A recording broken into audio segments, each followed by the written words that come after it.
പാർട്ടിയുടെ നയം ആകെ വിശദീകരിക്കാനൊന്നും ഇതുപോലുള്ളൊരു പത്രസമ്മേളനത്തിൽ സാധിക്കുന്നതെല്ലാം തെരഞ്ഞെടുപ്പുമായി മത്സരിക്കുന്ന സന്ദർഭത്തിൽ പ്രകടന പത്രികയുടെ അടിസ്ഥാനത്തിലാണ് ജനങ്ങളുടെ മുമ്പിൽ വെച്ച് വോട്ട് അഭ്യർത്ഥിക്കുക എന്ന സമീപനം സ്വീകരിക്കുന്നത്. പാർട്ടിക്ക് പാർലമെന്ററി പ്രവർത്തനം വളരെ പ്രധാനപ്പെട്ട ഒന്ന് തന്നെയാണ്. എന്നാൽ പാർലമെന്ററി പ്രവർത്തനത്തോടൊപ്പം തന്നെ ജനങ്ങളുമായി ബന്ധപ്പെട്ട പ്രശ്നങ്ങൾ ഉയർത്തിപ്പിടിച്ചുകൊണ്ടുള്ള ജനകീയ പോരാട്ടങ്ങളും സമരങ്ങളും സമന്വയിപ്പിച്ചുകൊണ്ടാണ് പാർട്ടി മുന്നേറ്റത്തിന് ശ്രമിക്കുന്നത്. പാർട്ടിയുടെ കാഴ്ചപ്പാട് ജനങ്ങൾക്കാകമാനം നീതി നേടുന്നതിനും പാവപ്പെട്ടവർക്ക് സവിശേഷമായ പ്രാധാന്യം നൽകി അവരുടെ ജീവിതപ്രയാസങ്ങൾ പരമാവധി പരിഹരിക്കുന്നതിനും കേരളത്തിലാവുമ്പോൾ കേരളത്തിൻ്റെ പ്രത്യേകത അമർത്യാസൻ ചൂണ്ടിക്കാണിച്ചതുപോലെ കേരള മോഡൽ അതുകൂടി കണ്ടുകൊണ്ടുള്ള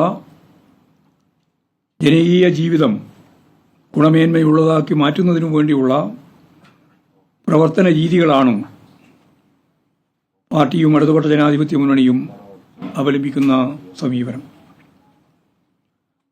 വികസനത്തെ സംബന്ധിച്ചുള്ള പാർട്ടി കാഴ്ചപ്പാടുകളെ അടിസ്ഥാനപ്പെടുത്തി അതുകൂടി വെച്ചുകൊണ്ടാണ്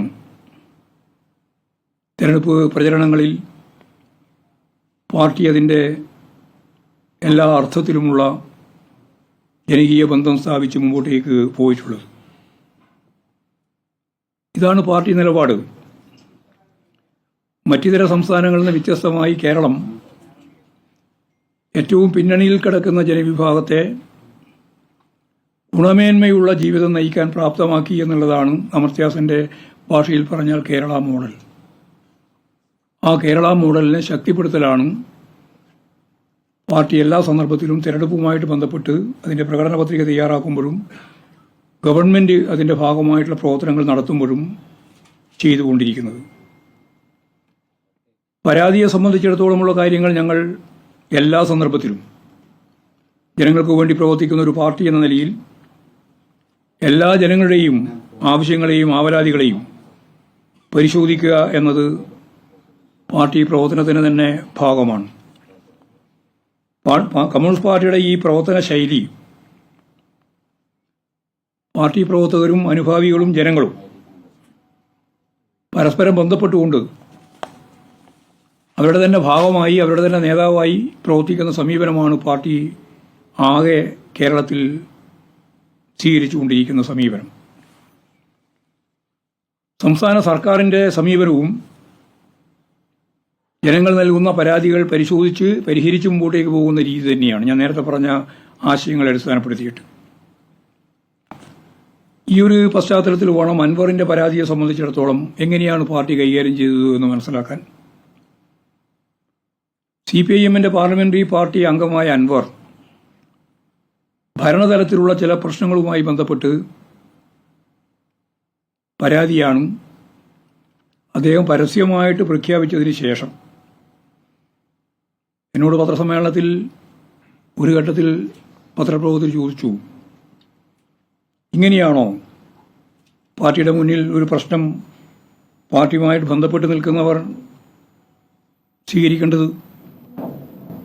അപ്പോൾ ഞാൻ അവരോട് പറഞ്ഞു, അല്ല,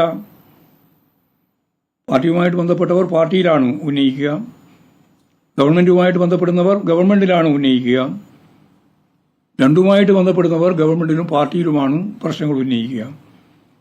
പരസ്യമായ നിലപാട് സ്വീകരിക്കുന്ന സമീപനം പാർട്ടി അംഗം കൂടിയല്ലാത്ത അൻവറിന്റെ സംഘടനാപരമായ പരിമിതിയാണ് കാണിക്കുന്നത് എന്ന് അന്ന് തന്നെ ചൂണ്ടിക്കാണിച്ചതാണ്.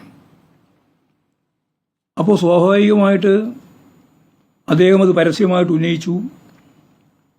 അതിനുശേഷം മുഖ്യമന്ത്രിയെ കണ്ട് അദ്ദേഹത്തിന് പരാതി നൽകുന്ന സ്ഥിതിയുണ്ടായി. തുടർന്ന് CPIMന്റെ സംസ്ഥാന കമ്മിറ്റിക്കും അദ്ദേഹം ഇതേപോലെ തന്നെയുള്ള പരാതിയുടെ കോപ്പി മുഖ്യമന്ത്രിക്ക് കൊടുത്ത കോപ്പി ഞങ്ങൾക്കും തരികയുണ്ടായി. മുഖ്യമന്ത്രിക്ക് നൽകിയ പരാതിയുടെ അടിസ്ഥാനത്തിൽ പരാതിയിൽ ഉൾപ്പെട്ട എല്ലാ വിഷയങ്ങളെ സംബന്ധിച്ചും അന്വേഷണം നടത്തുന്നതിന് കേരളത്തിലെ ഏറ്റവും ഉയർന്ന പോലീസ് ഉദ്യോഗസ്ഥൻ DGP-യാണ്. DGP-യുടെ നേതൃത്വത്തിൽ ഒരു അന്വേഷണ സംഘത്തെ തന്നെ നിയോഗിക്കുകയുണ്ടായി. അതോടൊപ്പം പോലീസിന്റെ പൊതുവായ യശസ് ഉയർത്തിപ്പിടിക്കുന്നതിൽ പ്രഥമദൃഷ്ട്യാ തന്നെ പോരായ്മ വന്നിട്ടുണ്ട്. അവിടെ SP ആയിരുന്ന ഇപ്പോഴത്തെ അന്നത്തെ പരിസ്ഥിതിയിൽ പത്തനംതിട്ട SP കൂടിയായ സുജിത് ദാസ് IPS അദ്ദേഹത്തെ സംബന്ധിച്ചുള്ള പ്രശ്നം പുറത്തു വന്നപ്പോൾ DGP അന്വേഷിച്ച് നൽകിയ റിപ്പോർട്ടിനെ അടിസ്ഥാനപ്പെടുത്തി സുജിത് ദാസ് IPS-നെ സസ്പെൻഡ് ചെയ്യുന്ന നില സ്വീകരിച്ചു. മലപ്പുറം ജില്ലയിലെ പോലീസ് രംഗത്ത് ചില പ്രധാനപ്പെട്ട മാറ്റങ്ങൾ വരുത്തുകയും ചെയ്തു. പാർട്ടി സംസ്ഥാന സെക്രട്ടേറിയറ്റ് നേരത്തെ പറഞ്ഞതുപോലെ അദ്ദേഹം നൽകിയിട്ടുള്ള പരാതി പരിശോധിക്കുകയുണ്ടായി. ഭരണവുമായിട്ട് ബന്ധപ്പെട്ട പ്രശ്നങ്ങളാണ് പരാതിയിൽ ഉന്നയിച്ചിരുന്നത് എന്നതിനാൽ സർക്കാരിൻ്റെ പരിശോധനയ്ക്ക് നൽകിയ ശേഷം ആവശ്യമാണെങ്കിൽ അതിൻ്റെ തുടർച്ചയിൽ നിലപാട് സെക്രട്ടേറിയറ്റ് സ്വീകരിക്കാം എന്നാണ് കണ്ടത്.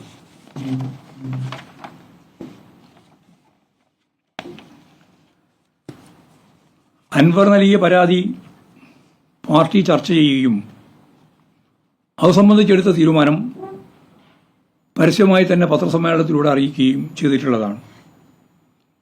അന്ന് അൻവറിന്റെ പരാതിയിൽ P. ശശിക്കെതിരായിട്ടുള്ള പരാമർശമൊന്നും ഉണ്ടായിരുന്നില്ല. അതുകൊണ്ട് തന്നെ അത്തരമൊരു പരിശോധനയ്ക്ക് വിധേയമാകേണ്ടുന്ന കാര്യം അൻവർ കത്തുമായിട്ട് ബന്ധപ്പെട്ടില്ലതാനും. അതിനുശേഷമാണ് രണ്ടാമതൊരു പരാതി പാർട്ടി സംസ്ഥാന കമ്മിറ്റിക്ക് നൽകിയത്. അതും പാർട്ടി പരിശോധിച്ച് ഇരിക്കുകയാണ്. അതിൻ്റെ കാര്യങ്ങൾ പൊതുവിൽ പത്രസമ്മേളനത്തിൽ പറയുകയും ചെയ്തു. അതുമാത്രമല്ല, അദ്ദേഹവുമായി നേരിട്ട് ബന്ധപ്പെടുന്നതിന് പാർട്ടി സംസ്ഥാന സെക്രട്ടേറിയറ്റിന് ശേഷം അദ്ദേഹത്തെ ഞാൻ തന്നെ വിളിച്ച് നമുക്ക് എപ്പോഴാണ് ഒന്ന് നേരിട്ട് കാണാനാവുക എന്ന് ചോദിച്ചപ്പോൾ അടുത്ത 3-ാം തീയതി അപ്പോഴാണ് കാണാനാവുക എന്ന് പറഞ്ഞതിനെ അടിസ്ഥാനപ്പെടുത്തി 3-ാം തീയതി കാണുന്നതിനു വേണ്ടിയുള്ള തീയതി നിശ്ചയിക്കുകയും ഉണ്ടായിട്ടുണ്ട്. അതിനുശേഷമാണ് അച്ചടക്കത്തിൻ്റെ എല്ലാ സീമകളും ലംഘിച്ചുകൊണ്ട് വീണ്ടും ഒരു പത്രസമ്മേളനത്തിലേക്ക് അദ്ദേഹം കടന്നത്. ഇതിനിടയിൽ പാർട്ടി സംസ്ഥാന സെക്രട്ടേറിയറ്റ് ആദ്യം പറഞ്ഞ നിലപാടിൽ നിന്ന് അദ്ദേഹം മാറി. ഞാൻ പാർട്ടിക്കും ഗവൺമെന്റിനും പരാതി നൽകി കഴിഞ്ഞു, ഇനി അവരുടെ തീരുമാനമനുസരിച്ച് ഞാൻ മറ്റൊന്നും പ്രതികരിക്കുന്നില്ല എന്ന് പറഞ്ഞ് നിൽക്കുന്നതിൽ നിന്ന് മാറി അദ്ദേഹം വീണ്ടും പത്രസമ്മേളനവും ആക്ഷേപങ്ങളും ഉന്നയിക്കുന്ന സാഹചര്യത്തിൽ പാർട്ടി സംസ്ഥാന കമ്മിറ്റി കൃത്യമായിട്ടൊരു സ്റ്റേറ്റ്മെന്റിലൂടെ ഇത് വലതുപക്ഷ ശക്തികൾക്ക് ആയുധം നൽകുന്ന ഒരു പരിപാടിയായിട്ട് മാത്രമേ കാണാനാവുള്ളൂ, ഇനി ഇത് ആവർത്തിക്കരുത് എന്ന് അദ്ദേഹത്തോട് കൃത്യമായിട്ട് പറയുന്ന ഒരു സ്റ്റേറ്റ്മെന്റ് പാർട്ടി സംസ്ഥാന കമ്മിറ്റി ഇറക്കി. കേരളത്തിലെ മുഖ്യമന്ത്രി സഖാവ് പിണറായി ഒരു വാർത്താ സമ്മേളനത്തിന്റെ ഭാഗമായും പൊതുയോഗ ഒന്നുകൂടി വിശദീകരിച്ചു. വന്ന പരാതികൾ പരിശോധിക്കുന്നതിനിടയിൽ പാർട്ടിയിലും സർക്കാരിലും വിശ്വാസം അർപ്പിച്ച് മുന്നോട്ട് പോകുന്നതിന് അദ്ദേഹം തയ്യാറായില്ല എന്ന് മാത്രമല്ല, നിരവധി പ്രാവശ്യം വാർത്താ സമ്മേളനങ്ങൾ നടത്തി നിരവധി പ്രാവശ്യം പാടില്ല എന്ന നിർദ്ദേശം നൽകി പുതിയ ആരോപണങ്ങളുമായി UDF-കാരും BJP-ക്കാരും വാർത്താ മാധ്യമ ശൃംഖലയും എന്താണോ കേരളത്തിലെ ഗവൺമെന്റിനെതിരായിട്ട് പാർട്ടിക്കെതിരായിട്ട് ഇതേവരെ പറഞ്ഞുകൊണ്ടിരിക്കുന്നത്, ഇക്കാലം അത്രയും അതിനെല്ലാം എതിരായിട്ട് ശക്തിയായി നിന്ന അൻവർ അതെല്ലാം പൂർണ്ണമായിട്ട് അദ്ദേഹത്തിൻ്റെതായ രീതിയിൽ, ഭാഷയിൽ, ശൈലിയിൽ ആരോപണങ്ങൾ ഉന്നയിക്കുന്ന രീതിയാണ് യഥാർത്ഥത്തിൽ ഇപ്പോൾ അൻവറിന്റെ ഭാഗത്ത് നിന്ന് ഉണ്ടായിട്ടുള്ളത്. അച്ചടക്കമുള്ള ഒരു സംഘാടക മേഖലയിൽ നിൽക്കുന്ന ഒരാൾക്ക് ആലോചിക്കാൻ പോലും സാധിക്കാത്ത രീതിയിലുള്ള കാര്യമാണിത്. അതുകൊണ്ട് കൂടുതൽ പ്രതികരണങ്ങൾ നടത്താതെ അൻവർ മാറി നിൽക്കണമെന്ന കാര്യം പലപ്പോഴും ഓർമ്മിപ്പിച്ചിട്ടും ആ നിലപാടിൽ മാറ്റമുണ്ടായില്ല എന്ന വസ്തുത പാർട്ടി കൃത്യമായിട്ട് മനസ്സിലാക്കുകയാണ്. വിവിധ ഘട്ടങ്ങളിലായി മുഖ്യമന്ത്രിയെയും അതുപോലെ തന്നെ ഞാനുമായും പോളിറ്റ് ബ്യൂറോ അംഗമായ സഖാവ് എ വിജയരാഘവൻ ഉൾപ്പെടെ എല്ലാവരുമായിട്ട് നേരിട്ട് കാര്യങ്ങൾ ചർച്ച ചെയ്തിട്ടുണ്ട് എന്നുള്ളത് വസ്തുതയാണ്. മലപ്പുറം ഉൾപ്പെടെയുള്ള വിവിധ മേഖലയിലുള്ള സഖാക്കളും പാർട്ടി നേതാക്കളും, അദ്ദേഹം പ്രവർത്തിക്കുന്ന മേഖല മലപ്പുറമാണല്ലോ, അവിടെയുള്ള പാർട്ടി നേതൃത്വവും നിരന്തരമായി ഇദ്ദേഹവുമായി ആശയവിനിമയം നടത്തിക്കൊണ്ടിരിക്കുകയായിരുന്നു എന്നുള്ളതും സത്യമാണ്.